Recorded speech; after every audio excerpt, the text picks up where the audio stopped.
Hi everyone, this is Fahad Mirza and I welcome you to the channel. Few days back, we covered newly released Phi-4 model from Microsoft, which has been trained on synthetic data, and the quality of this model is quite impressive. In this video, we are going to fine-tune this Phi-4 model on a custom dataset, and we will be using this unsloth library. If you want to learn more about this unsloth, which is a very cool library to fine tune your models, and also about Phi-4, then please search my channel with either Phi-4 or unsloth, and you should be able to find heaps of videos around both of these. So before I show you the fine tuning of this Phi-4, let me quickly introduce you to the sponsors of the video, who are AgentBot, that lets you effortlessly deploy a personalized knowledge bot across platforms like Discord, Slack, and others. It is ideal for open source tech communities and startups that provide user support. Let's go to my terminal without wasting any time and try to fine tune this Phi-4 model. And fine tuning simply means that you pick up a base model and then you direct that model to perform as per your own data. For instance, there is a model which you want to further fine tune or further train on your own company's data so that you could uh, generate intelligent responses from that model in the context of your own company's data. You would fine tune it. Okay, now this is my Ubuntu system and I have one GPU card, NVIDIA RTX A6000 with 48 GB of VRAM, courtesy massed compute. If you're also looking to rent a GPU on very affordable prices, I will drop the link to their website in video's description. Plus, I'm also going to give you a coupon code of 50% discount on range of GPUs, so do check them out.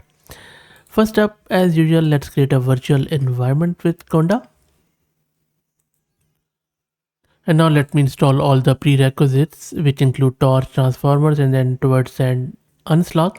And don't worry about all of these commands. I'm going to put the link to the notebook in video's description, which you can readily use from unsloth. And that is courtesy Daniel Han, who is the creator of unsloth. And by the way, I already have interviewed him for my channel. So if you're interested, just search with Daniel Han on the channel. You should be able to find that video pretty interesting. And it has installed everything. Let me launch my Jupyter. First, before we launch the Jupyter notebook, so if you want to push your new fine-tuned model to Hugging Face Hub, you would need to log in with the right token, which is a free token that you can obtain from Hugging Face Hub. Just log in and then from your profile grab the right token. So let me paste my right token here. Hopefully it will be valid. Otherwise you can always regenerate it. Okay, so that's done. Next, let me launch my Jupyter notebook. Okay, next up, let's import the libraries and then get the model, which is unsloths. Phi-4, they have released it in the quantized format, and the model is being downloaded, so let's wait. And the model is loaded. Next up, we can specify our low rank adaptation, or let me actually paste the command and I will explain what exactly it means. So not this one, let me paste the correct command here. So this is a command, and what this command is doing, it is using the parameter efficient tuning to create a fine-tuned version of this Phi-4 model by using LoRa or low rank adaptation. What LoRa does is, instead of fine-tuning everything in the model, all the parameters, it just fine-tunes a fraction of it, which not only speeds it up, but it just creates an adapter on top of that model. So you see in this command, we are specifying our model, which is Phi-4, and then R is the rank of adaptation matrices, and we are using the default value of 16. A low rank reduces the number of additional parameters, and it is quite low. Then we are using some of the target modules within the module where LoRa is being applied. So these are all Q, K, V, and all those, and getting one, these are all the modules within the model, and These are all projection layers. I already have covered them separately in another video in simple words. If you're interested, you can just search it out. Then we are specifying some LoRa specific arguments such as LoRa alpha, which controls the scaling of adaptation matrices, and then LoRa dropout, which is the probability for the adaptation matrices. Default is 0. We are just using 0. We are not using any bias, so that the bias terms won't be handled and no bias terms will be added. And then there are some optimization and training arguments. For example, we have set the gradient checkpointing to unsloth, and it primarily what it does is it reduces the memory usage during fine tuning. And then the random state simply sets the random seed for reproducibility. And then we are setting RS LoRa to false and also loft Q config to none. So RS LoRa enables or disables the use of randomized subset low rank adaptation or RS LoRa. And then loft Q is simply low rank Fourier transformation quantization. We are not using it, so let's not worry about it. Let me set that. Okay, next up, model is ready. Next we need to get our data ready. For this example, I'm just using the Maxim Lebon's this FineTom 100K dataset, which is in the shared GPT format.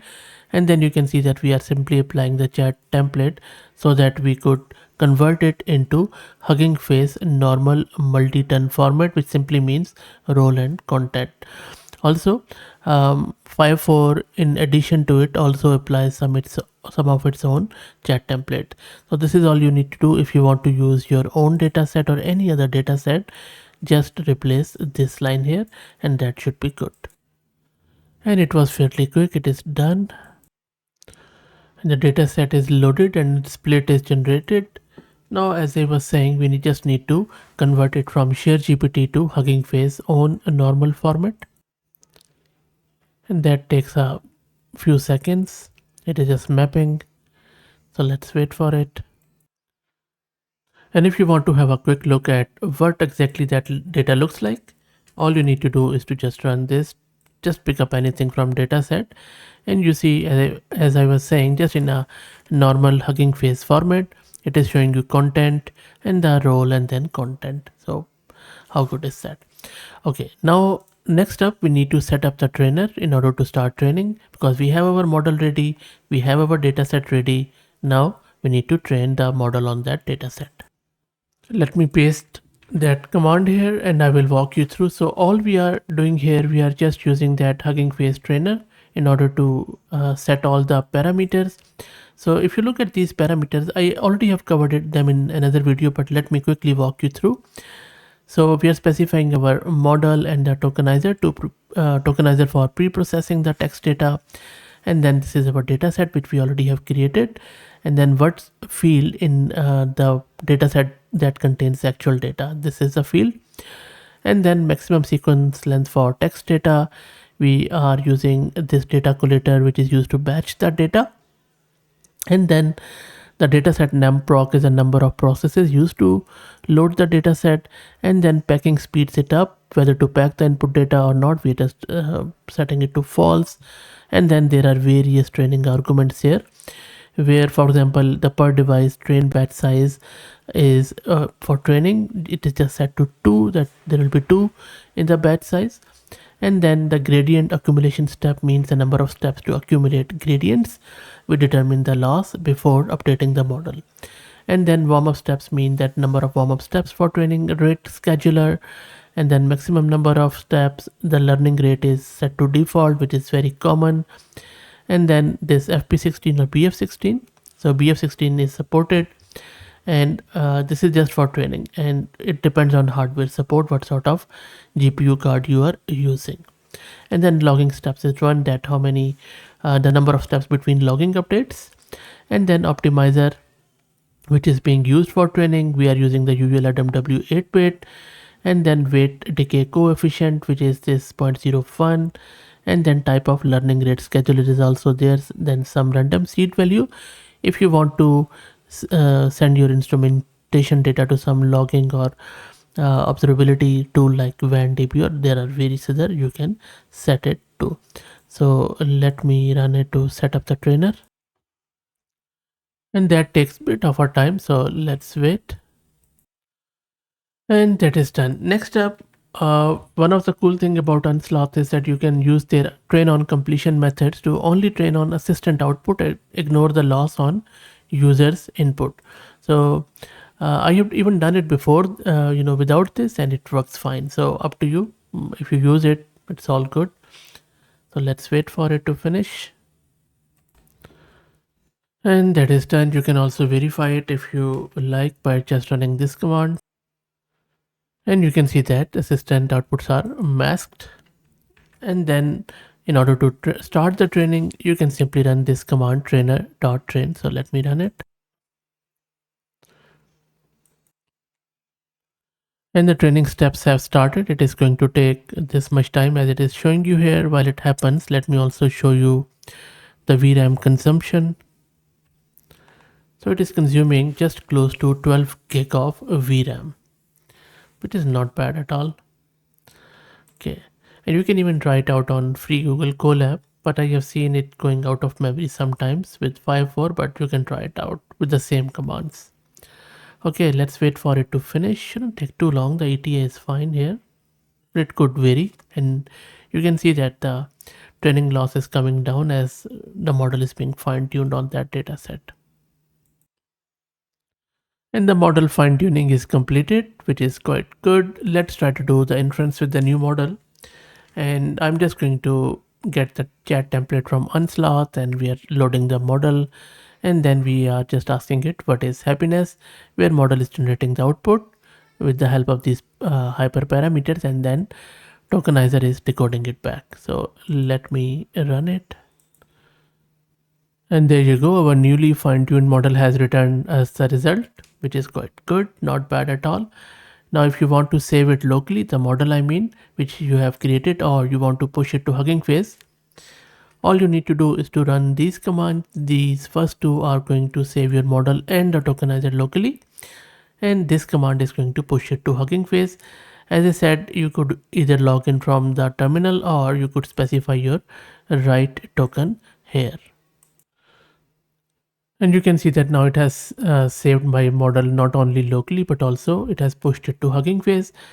You can either specify the path where you want to save the model. If you don't, it just saves it in current working directory. So if I take you to my home directory, and let me quickly see, there you go. So my Phi-4 and all the checkpoints and safe tensors are there with the tokenizer. This is your whole model.